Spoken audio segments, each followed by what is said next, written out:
al abogado Felipe Rodríguez. Él tiene con su estudio jurídico en la capital de la República, Rodríguez León Núñez, posiblemente el estudio de derecho penal más grande del país, diversos casos. El caso Balda, uno de los más connotados en los últimos tiempos, y han pasado por su estudio casos como Normita la Recaudadora, el caso Singue, etcétera, etcétera. Bienvenido, abogado Rodríguez. Entendemos que usted está en la ciudad de Cuenca por un acto académico que tuvo lugar el día de ayer en la Universidad de la SUAY. Quisiéramos tratar temas de carácter nacional que preocupan a todos los ecuatorianos, pero antes coméntenos sobre este acto. Claro que sí, no, muchas gracias por la invitación. Desde el día miércoles se celebró un congreso de Derecho Penal en la Universidad de Azuay, un muy buen congreso, realmente con más de 300 espectadores, muy buenas intervenciones. El día de ayer expusimos Gabriel Ponce, Ramiro García Falconillo. Me tocó el tema de lavado de activos, que es un tema interesante, que siento que el país aún está en pañales para hablar de lavado de activos, porque el mundo financiero se mueve a una velocidad y a un ritmo y es de un tamaño que no alcanzamos a ver. Pero son buenas iniciativas y debo decir que los actos académicos a nivel nacional suelen tener escasos participantes. Ayer me sorprendió ver que en Cuenca existe tanto ánimo de aprender más, un auditorio absolutamente lleno, estudiantes que preguntan y tienen dudas, y me gustó ver esa actividad académica de Cuenca, que creo que es la característica de Cuenca de siempre. Si el cuencano siempre ha sido más académico que el resto, y se lo siente aquí. Qué bueno tener sus impresiones, sobre todo por diríamos, nuevo periodo que observamos están viviendo las universidades en general, tratando de tener esta mayor interactividad con la comunidad. Interesante e importante lo que nos señala de la Universidad de la SUAY, que viene realizando una serie de actos académicos con gran éxito. Vayamos a los temas nacionales, doctor Rodríguez, desde este escenario que es su estudio jurídico con los casos emblemáticos que le ha tocado tratar. ¿Cómo mira usted la situación del país, que evidentemente se da en el marco de un desmoronamiento en la escala de valores de los ecuatorianos? Sí, yo creo que el tema del desmoronamiento no es actual, en realidad yo creo que es histórico. Lo que sucede es que tuvimos 10 años de un silencio absoluto lo que estaba pasando. Y yo sigo sosteniendo algo que he sostenido siempre, y es que no es que hayan sido tontos, porque cuando uno empieza a verificar lo que hicieron desde el tema de Balda, de dejar pagar secuestradores con dinero público, a que exista una ex juez de la Corte Constitucional que tenga un cuaderno donde anote coimas, uno piensa, bueno, fueron un gobierno de tontos. Y mi respuesta es no, fueron un gobierno de gente muy inteligente. Lo que pasa es que se creían intocables y creyeron que jamás se les iba a acabar el poder. Pero una vez que se les acabó el poder y la estructura que dejaron montada, que creyeron indestructibles, empieza a caer, empiezan a quedar o salir a la luz temas tan evidentes como los que estamos viendo, que yo creo que en el fondo nos los sospechábamos, pero empiezan a repugnar. Y empiezan a repugnar justamente porque seguimos, yo creo que como humanidad, no solo como país, decepcionándonos de una clase política que no entendió que el fin de estar en un cargo público no es lucrar, porque el que va a un cargo público no va para hacerse millonario, va para servir. Y aquí tenemos este chip mal colocado. Entonces esto se llama la privatización funcionarial, que es justamente cuando no entiendes que tu función no es privada, tu función es pública. Y he conversado yo con muchas autoridades públicas que me dicen, bueno, pero no es justo que las empresas se vuelvan multimillonarias y nosotros nada. Y les digo, a ver, un momentito, ustedes fueron allá para tener un sueldo digno que les dé para vivir. Si ustedes quieren hacer dinero, salgan al mundo privado y hagan dinero en el mundo privado, pero no se olviden cuál es de la finalidad del servicio público. Y hoy vemos que ese gobierno de manos limpias, corazones ardientes, estuvo bastante sucio y tuvo un corazón ardiente por dinero, y es una lástima. Hay dudas aún entre los ecuatorianos sobre lo que significó y la proyección histórica que podrá tener el gobierno de Rafael Correa. De hecho, hay una importante base electoral que se ha evidenciado en las últimas elecciones, un 30% de ecuatorianos que aún creen en las buenas intenciones del gobierno de Correa. Muchos de ellos son acérrimos defensores del gobierno de Correa y señalan que mucho de lo que se dice, de lo que hablamos en los medios de comunicación o hablan actores políticos, son simplemente por diferencias de visión política. Es importante conocer su punto de vista con esta visión un tanto más global que puede tener al estar más cerca de los sectores en los cuales, o los sectores que han sido protagonistas en estos casos más cerca del poder político también que está concentrado en la capital de la República. ¿Cree usted que hubo una intención de Alianza País, del original Alianza País, de generar una estructura de control de poder, una estructura en la cual se garantice la impunidad sobre lo que vendría a futuro, y que este esquema nació quizá ya con la forma en que se concibió la nueva Constitución? Claro, a ver, voy a empezar por la primera parte. Yo en algo estoy de acuerdo con gente que defiende a Correa, y es que no solo es un tema de medios de comunicación, es un tema incluso de la oposición a Rafael Correa. Vivimos un momento de haber perdido toda la objetividad. Es decir, no todo lo que hizo Correa evidentemente es malo. Yo creo que le devolvió mucho dignidad al país. Creo que el tema de infraestructura es importante, pero creo que en este caso el fin no justifica los medios. Es decir, se cometieron no solo delitos financieros, sino violaciones de derechos humanos en el camino. Y yo creo que a Rafael Correa se le debe reconocer lo que hizo bien, y eso se olvida la oposición, decir muy bien, te aplaudo esto, porque creen que todo está mal, y no todo está mal. Pero también tenemos que decirle muy bien, se te fue la mano. Es decir, el precio que tenemos que pagar como país por las cosas que hiciste no significan lo que deberían. Y hay ese popular refrán de que alguien puede borrar con el codo lo que hizo con la mano. Así es. Y lamentablemente es un famoso refrán, pero yo creo que no refleja la realidad. Y yo creo que en los libros de historia del Ecuador de aquí a 100 años, cuando usted y yo no estemos vivos, se seguirá estudiando la década de Rafael Correa, porque creo que es una década que marca una ruptura en el tiempo. Para bien o para mal, pero usted debe decir lo bueno y decir lo malo.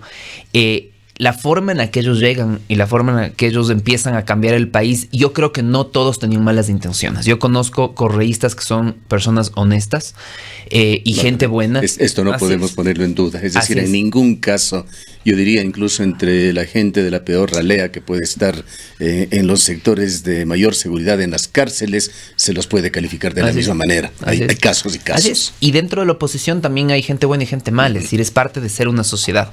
Yo creo que en el camino hay muchos que dicen que el poder muestra lo que realmente eres, y yo creo que, yo en cambio tengo otra percepción. Yo creo que hubo gente con buenas intenciones y hubo gente con malas intenciones. Lo que pasó es que acumularon tanto poder.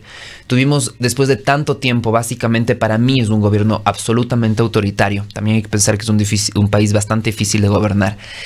Pero ese autoritarismo yo creo que les desubicó por completo. Es decir, incluso en el ser humano más sensato, exceso de poder lo que hace es quitarte todo el equilibrio mental que tenías y te vuelves un todopoderoso, y cuando eres todopoderoso todo está bien. Y cuando te critican y te dicen que tu gente de confianza está robando, son unos mentirosos. Y empiezas a atacar y violar derechos humanos. Y yo creo que parte de un exceso de poder todo aquello. Pero también tenemos que pensar en lo que decíamos, que los acérrimos defensores de Correa dicen que no todo es como se expone. Estoy de acuerdo. El gran problema Claro, quizá para persistir en el punto de la pregunta es, ¿existió esta intención preconcebida de perjudicar al Estado desde el comienzo, o es que el ejercicio del poder, y cuando se configuró un poder casi total con la cooptación de entidades de control, con la cooptación de la justicia, etcétera, se dieron cuenta de cuánto poder tenía y vinieron allí las debilidades humanas, las tentaciones, ese convencimiento de que eran invencibles y de que podían hacer en definitiva lo que se les ocurra con el país? Para mí es lo segundo. O sea, yo no concibo que hayan llegado y que Rafael Correa haya llegado y decir voy a destruir un país o voy a robar.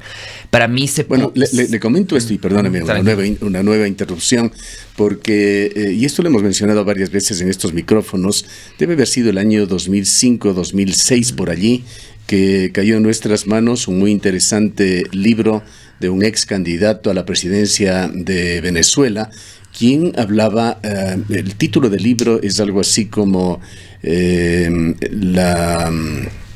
Foro de Sao Paulo versus el expresidente de Colombia, si me ayuda a refrescar el nombre, Uribe. De Álvaro Uribe. Versus Álvaro Uribe. El Foro de Sao Paulo versus Álvaro Uribe, y hablaba de un esquema que se estaba cociendo en el Foro de Sao Paulo ante el fracaso de la revolución cubana de haber tomado por las armas, por la revolución, el control político y la riqueza también de Latinoamérica. Se estaba cociendo este nuevo esquema en el gobierno de Chávez, el gobierno de Rafael Correa, el gobierno de Bolivia, etcétera, etcétera. Hay esa teoría que además es pasado, advertía esto antes de que vengan las acciones de los gobiernos revolucionarios de Latinoamérica. Sí, es decir, yo he escuchado la teoría, pero también podríamos mandar las teorías de grupos de derecha, es decir, que llegan para hacer más ricos a los ricos y empobrecer al país.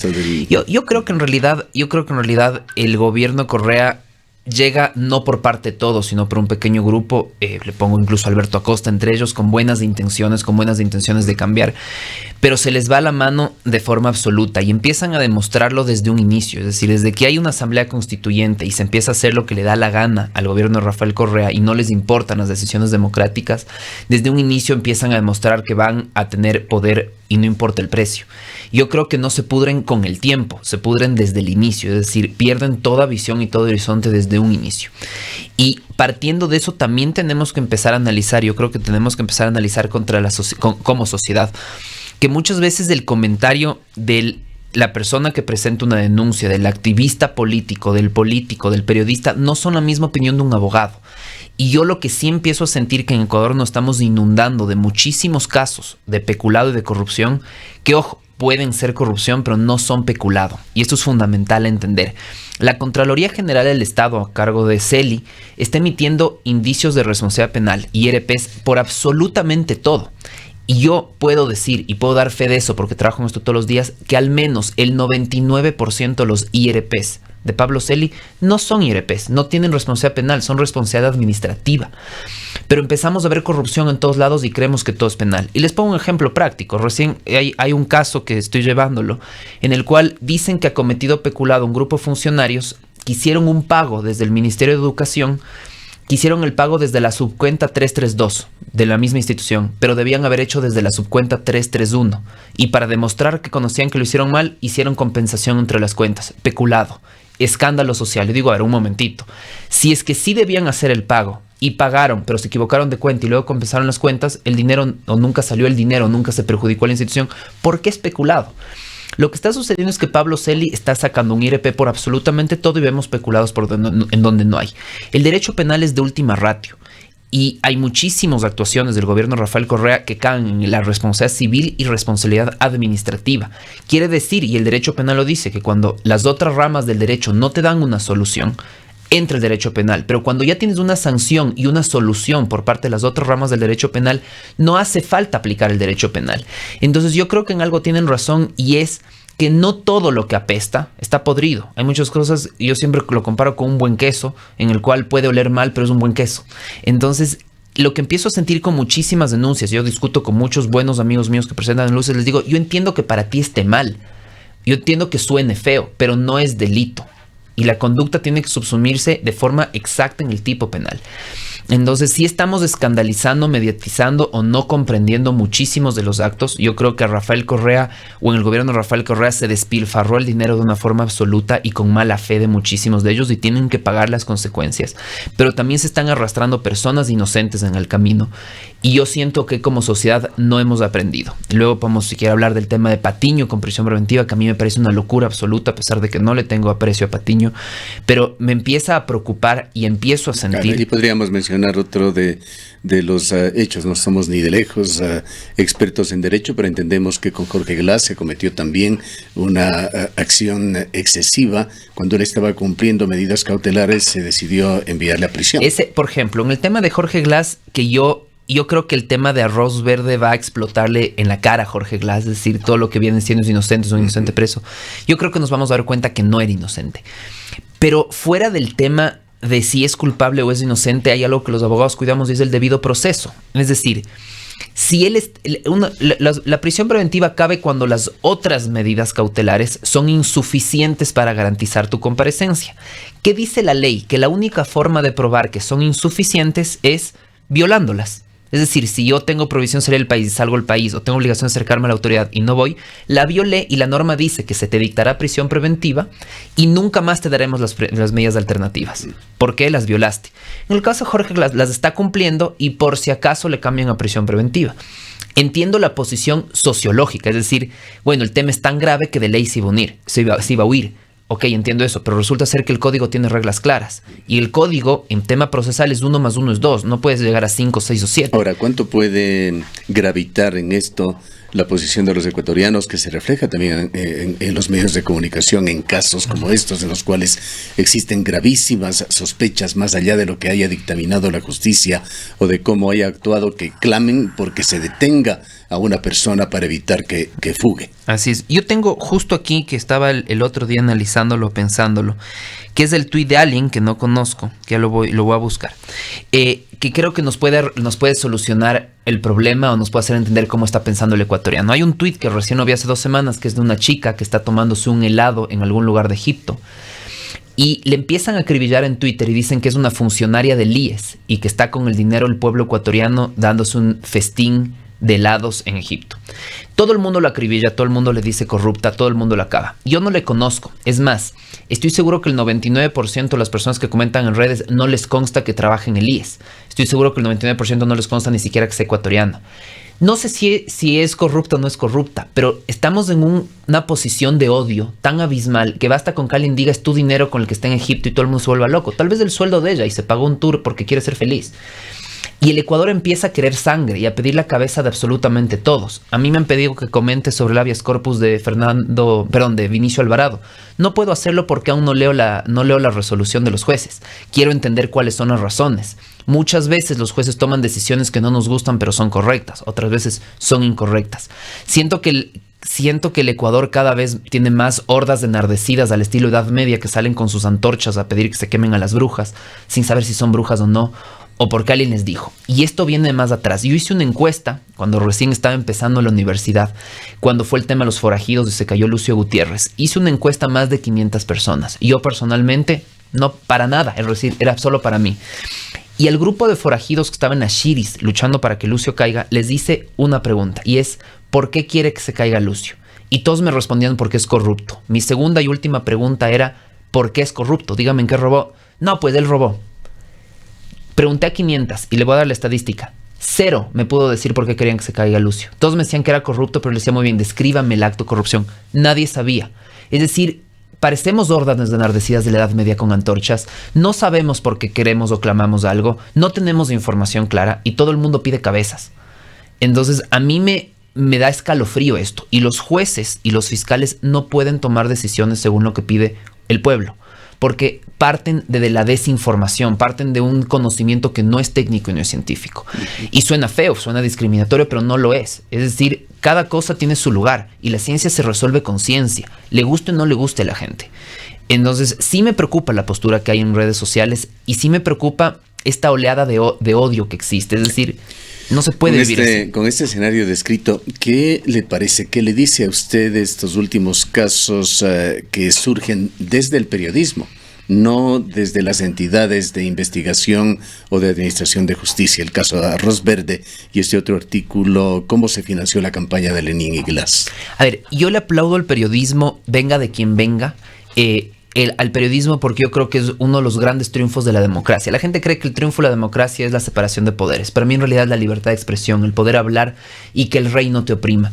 Y yo creo que los grandes casos, y puedo irme a Watergate y puedo irme más atrás en la historia, en realidad los grandes casos de corrupción estatal o de masacres y de violación de derechos humanos que hayan salido a la luz se la debemos al periodismo. Yo creo que el caso Arroz Verde no se hubiese descubierto nunca si no era por el periodismo.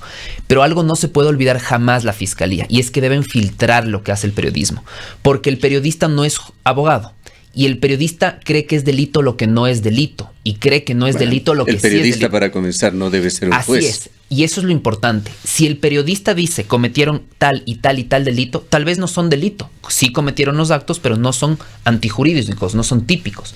¿Qué debe hacer la fiscalía? No puede tomar en un costal todo lo que dice el periodismo. Tiene que cernir, y ese filtro, esa cernidera es el Código Orgánico Integral Penal y la Constitución. Cuando cierno y tengo lo que sí es jurídicamente penal, debo procesar eso. Bajo ningún concepto se puede procesar de forma directa, absoluta y de forma bruta lo que hace el periodismo. Pero creo que el periodismo es fundamental para esto. En todos estos temas, abogado Rodríguez, ¿cómo entender estas aberraciones que se van dando en un sistema democrático, en un sistema político, con la permanencia en el poder?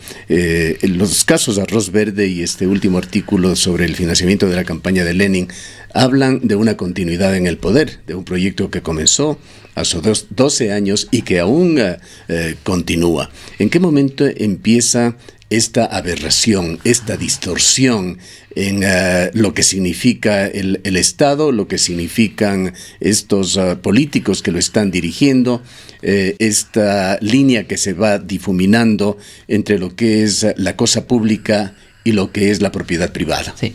Ahora, yo creo que el principal problema, si vemos cómo se perpetúan en el poder, que dicen que es la década de 12 años, que yo estoy de acuerdo, yo creo que ya, como todo nació contaminado, y lo decíamos un momento, el poder tan omnipresente y omnipotente desde un inicio, que yo creo que a mí muchos me han dicho que por el tema de Balda u otros yo estoy con el gobierno. Absolutamente falso. Yo de hecho le agradezco muchísimas cosas a Lenín Moreno. Creo que él nos devolvió la libertad de expresión y nos fue el Estado nos tenía agarrados del cuello a todos y nos fue soltando, es decir, nos dejó ser libres.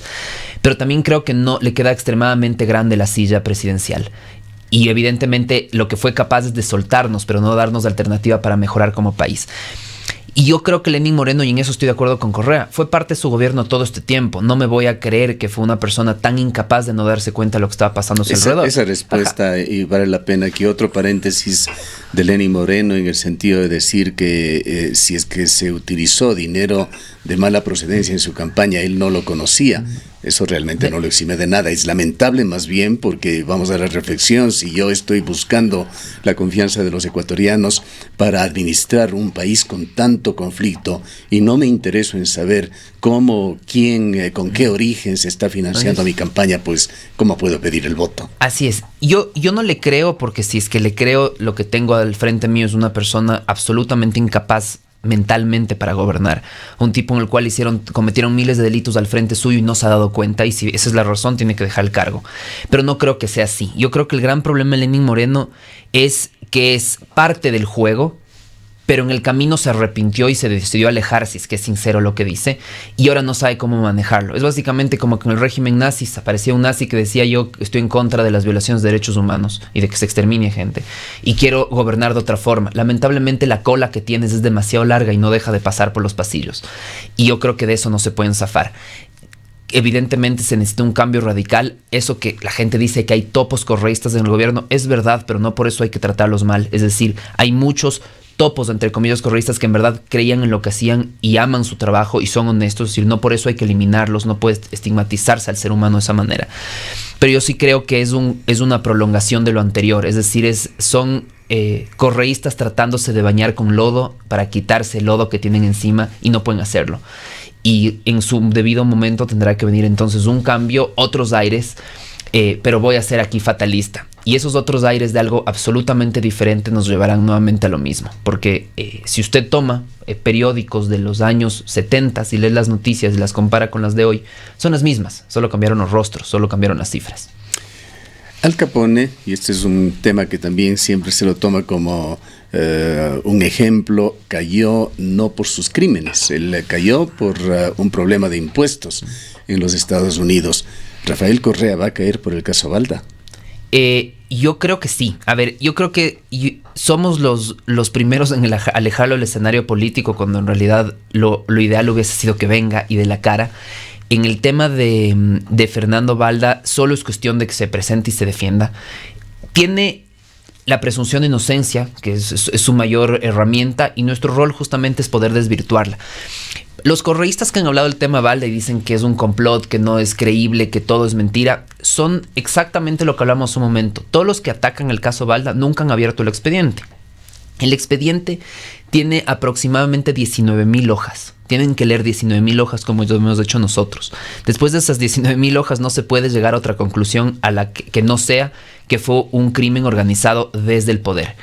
Yo creo que si es que él es juzgado, va a tener entonces que pagar una pena de cárcel. En realidad la audiencia fue contundente en nuestra parte, logramos aniquilar todos los argumentos de su defensa, pero evidentemente lo requerimos presente porque no es un delito que se pueda juzgar en ausencia. Ahora, si es que le cae un peculado, y en esto hay que ser muy cuidadosos, el peculado él tiene que haber sido el que disponga los recursos públicos para despilfarrar el dinero del Estado, ese sí se puede juzgar en ausencia y lo podría ya dejar fuera del campo político para siempre. Claro, para eso tiene esta importantísima connotación, pues él mismo ha anunciado ya su intención de candidatizarse a la vicepresidencia de la República o como asambleísta. Así es. Ahora, luego podríamos también, y algún día, y eso es lo interesante, tener una charla filosófica, y es a un opresor cómo se lo debe eliminar, a través de juicios y anulándolo políticamente o en las urnas dándole la elección que más le duela. Y la respuesta es difícil de lograr porque no para ganar en las urnas podemos fingir demencia con los procesos judiciales que sí se deben seguir. Y cualquiera de las dos que sea la respuesta, él usará sus argumentos para decir usan el poder judicial para eliminarme.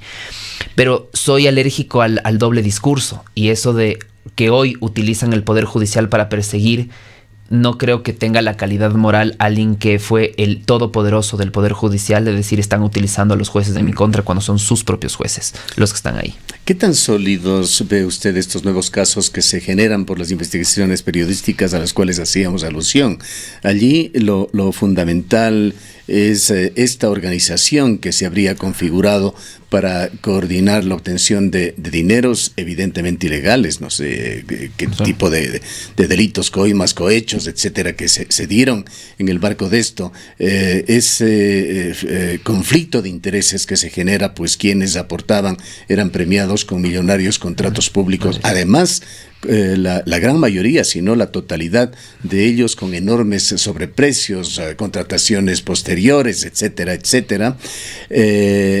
Y están por allí personajes de alto nivel como Jorge Glass, vicepresidente de la República, personajes muy cercanos a Rafael Correa como la propia Pamela Martínez. La pregunta es, ¿cuánto ve usted de solidez en estos casos que podrían llevarlos también a configurar figuras como peculado? Pues está de por medio también el uso de dineros públicos para la campaña a estos personajes, a Jorge Glass, a Rafael Correa, el propio actual presidente de Ecuador. Incluso Alexis Mera, aquí está. Alexis Mera. Sí. Privado de la libertad. Yo creo que es parcialmente sólido y eso es algo que tenemos que entender. Y están pasando por una concusión y podría terminarse convirtiendo en un cohecho. Tenemos... A ver, yo creo que fue muy arriesgada la fiscalía de privar de la libertad a Pamela Martínez con una publicación de la prensa, porque una publicación de la prensa no es prueba de absolutamente nada. Pero la fiscalía también fue arriesgada, pero fue muy hábil. Y fue tan hábil que Pamela Martínez abrió la boca y soltó toda la información. Es decir, lo que antes no tenían, Pamela Martínez, asustada, entrega en bandeja de plata. Ahora, lo que hay que entender es, si ella ya entregó sus correos, entregó sus cuentas, entregó todo el sistema, lo que tenemos, el famoso cuaderno, el cuaderno no prueba nada, y eso es importantísimo. Ella, lo que existe evidencias es que a ella le pagaban pasajes, le entregaban dinero, existía la receta del arroz verde. Entonces, ella va a responder por eso, evidentemente. Pero ahora imaginemos, ¿no? Pone en el cuaderno mi nombre. Vamos, no, evidentemente no está mi nombre, pero podría un enemigo mío poner mi nombre en el cuaderno y decir, le entregué a Felipe Rodríguez $1 millón. Y le entregué... Ese es el argumento de Alexis Mera, ¿no? Es un problema, ojo. Y esto es algo que tenemos que entender desde el campo jurídico. Que tu nombre esté en un cuaderno no prueba que hayas recibido dinero. Tienen que demostrártelo. Es decir, si dice que entregó el dinero en sobres, a través, dice, de Pedro Espinosa, que escuchaba que le están mencionando, eso no es una prueba para incriminar a Pedro Espinosa o a nadie. Lo mismo pasó con Capaya. Es decir, Capaya dijo, yo entregué un maletín lleno de dinero para Carlos Polit y otro para Galo Chiriboga en el Swiss Hotel. Ok, está preso porque no pudo demostrarlo. Lo que tendrá que hacer Pamela Martínez es poderlo demostrar. ¿Cómo demostrarle a Alexis Mera, a Rafael Correa a ellos si es que aparecen correos electrónicos, por ejemplo, donde ellos saben que hay las transacciones? El cuaderno es una herramienta fundamental para la fiscalía, porque lo que le va a permitir es saber a dónde apuntar, a dónde dirigirse. No nos olvidemos que todas las diligencias investigativas de un proceso que aún no alcanzan el valor de prueba, pero sirven para algo. Digamos, si hoy día yo amanezco muerto y la policía no sabe por dónde empezar, va a empezar vendiendo esta radio y preguntando a qué hora estuvo ahí, a qué hora se fue. Entonces, básicamente, eso es una guía para la fiscalía. Y ese cuaderno básicamente es su nuevo mapa. pero en el nuevo mapa tendrán que viajar entonces a cada país y en cada país lograr descubrir dónde está el tesoro. Y esa parte es fundamental. Lo que se dice en estas investigaciones periodísticas con respecto al uso de dineros públicos, 1,5 millones de la SENAIN, decenas de miles de dólares de prefecturas provinciales en el país, esos son casos especulados y llegan a demostrarse. Esos son fundamentales por una razón. Si el dinero salió de prefecturas o de SENAIN al ser instituciones públicas, tiene que estar en la contabilidad. Es decir, financieramente no es que van a tener dinero de caja chica millones de dólares. Si hay transacciones para fines políticos y no para fines de servicio comunitario, es decir, para aportar y beneficiar a la sociedad, ahí sí son casos clarísimos que no hay a dónde irse. Ahora, si aparece el nombre de XYZ y no se lo puede mostrar, XYZ tendrán que estar libres. Algo muy importante que se dice en estos días es de que por fin se está acosando, se está tomando acciones por parte de la justicia ecuatoriana en el caso de los peces grandes. ¿Coincide usted con ese punto de vista? Sí, no. Yo creo que el ecuatoriano también es muy ingrato y es lo que hablamos un momento de borrar con el codo lo que hizo con la mano. Todo el mundo habla mal de Carlos Vaca Mancheno. Y resulta ser que Carlos Vaca Mancheno es de la persona, y voy a usar la palabra coloquial, que se comió a los peces gordos. Es decir, Jorge Glass está privado de la libertad por Carlos Vaca Mancheno. Capaya cae por Carlos Vaca Mancheno. Es decir, Carlos Polit está prófugo por acciones de Carlos Vaca Mancheno. Es decir, esto ya empieza de más atrás. Lo que Galo Chiriboga nunca hizo. Galo Chiriboga dejó que todo el mundo se vaya. Es decir, tenía una red hueca donde se le iban todos los peces gordos porque nunca hubo esa intención. Esto empieza con Carlos Vaca, pero de él ya todos se olvidaron. Es un villano al cual nadie recuerda, pero es el que empieza esto. Luego, nadie se acuerda de Paul Pérez. Paul Pérez es la persona que procesa a Rafael Correa.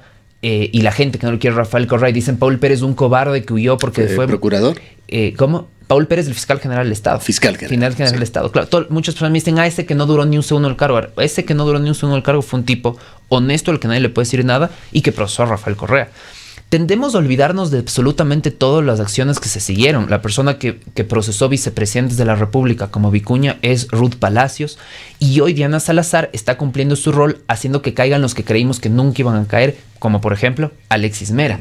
Esto es una secuencia de muchos fiscales, no es solo en la actualidad, no es por fin están cayendo los peces gordos. Es más, estoy seguro que aquí de 3 años cae otro pez gordo y van a decir por fin están cayendo los peces gordos. Tenemos una memoria tan reducida que no nos acordamos de muchísimos delitos cometidos en el correísmo, en otros gobiernos, y vemos muchísimas veces que vuelven los prófugos de la justicia cuando prescribieron sus delitos a seguir siendo importantes en el país. Es decir, somos un país que tenemos memoria de pez. Básicamente, yo siempre cuento y lo digo de forma jocosa que en el Ecuador la mejor forma o el mejor lugar donde se puede esconder un cadáver es en la página número 2 de Google, porque nadie busca ahí. ¿Qué grado de confianza, qué expectativa le genera a usted el accionar de Diana Salazar? Yo conozco a Diana Salazar desde que ella era asistente de fiscales, ni siquiera llegaba a secretaria aún. Es una mujer absolutamente honesta y yo he tenido que enfrentarme a ella muchísimas veces. Es una persona honesta. Yo confío en ella. Además, también tengo que hacerle mis críticas. Creo que es una mujer que siempre juega al filo de la navaja. No me refiero entre la honestidad y la corrupción, sino entre lo arriesgado y lo que no. El mejor ejemplo es Pamela Martínez. Privarle a alguien de la libertad sin pruebas aún, es decir, con una publicación periodística, investigaciones que no te llevan a nada y de repente en esos 2 semanas obtienen todo y ahora tienen un caso legal y sólido contra ella. Entonces una persona que muchas veces se arriesga demasiado, pero es una fiscal extremadamente hábil. Es decir, yo decía recién en la posta, es una fiscal que tiene una capacidad absoluta para quebrarte.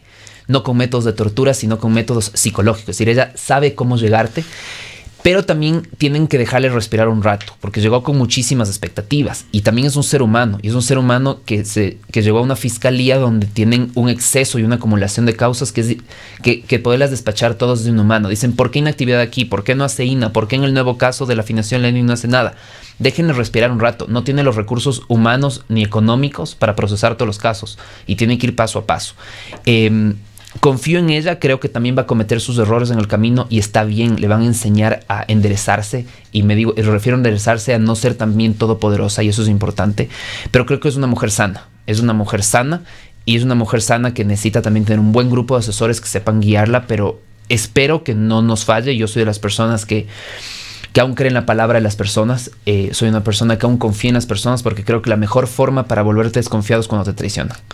Y estoy dispuesto a dejarme traicionar o sentir que alguien te falla porque es parte de vivir en sociedad. ¿Tiene usted la percepción de que la corrupción va perdiendo terreno en Ecuador? ¿Terreno cómo? Hay menos corrupción. No. Ahora que hace 2, 3, 5 años. No, los sistemas para que existan corruptos siguen exactamente igual ahí. Creo que no van bajando. Creo que lo que ha cambiado y lo único que ha cambiado en la historia del Ecuador en el tema corrupción es que antes se llevaban nuestro dinero en costales. Ahora lo hacen a través de sistemas financieros digitales. Es decir, lo que se hizo fue modernizar la corrupción. Y también soy súper fatalista en eso. Creo que en 100 años vamos a ir discutiendo el mismo tema y que no va a haber acabado la corrupción. Finalmente, un elemento de carácter político que tuvo mucho que ver con esta cooptación de entidades de control de la propia justicia ecuatoriana es el Consejo de Participación Ciudadana y Control Social. ¿Qué cree que debería pasar con este organismo? Y yo auguro un caos en los próximos meses. Y yo sí creo que van a irse en contra de la última resolución de la Corte Constitucional y que van a rever lo que hizo el anterior Consejo de Participación Ciudadana. Y me da terror. Trujillo se refiere. Es decir, así es. Yo sí creo que van a haber conflictos, van a decir esto estuvo mal, esto estuvo bien, y vamos a tener un problema y un caos de estructura del Estado gravísimo en los próximos meses, que no sé cómo va a reaccionar la ciudadanía y el propio gobierno. Yo creo que el Consejo de Participación Ciudadana debe desaparecer. La estructura política no te da para que gobierne la ciudadanía. Este tema de la democracia directa, partiendo de Grecia, estaba bien para una aldea, no está bien para un país. Y por eso tienes un sistema jerárquico, vertical y una estructura orgánica, un estado donde hay ciertas personas que van a tomar decisiones porque representan tus decisiones, porque es la idea de una democracia. Los nuevos consejeros de participación ciudadana en su mayoría son absolutamente desconocidos. Yo no digo que un ciudadano de a pie no tenga derecho a llegar al gobierno, pero existen sus métodos. Pero ya empezar a tomar decisiones tan críticas empieza a romper la esencia del sistema democrático que tenemos. Y es una figura tan peligrosa, que acumula tanto poder, que para mí el Consejo de Participación Ciudadana nunca debió haber existido y tiene que desaparecer. Muchas gracias por su presencia. Han escuchado al abogado Felipe Rodríguez, que entre otros casos tiene en sus manos el caso Balda. Felipe Rodríguez tiene un PhD en Derecho Penal.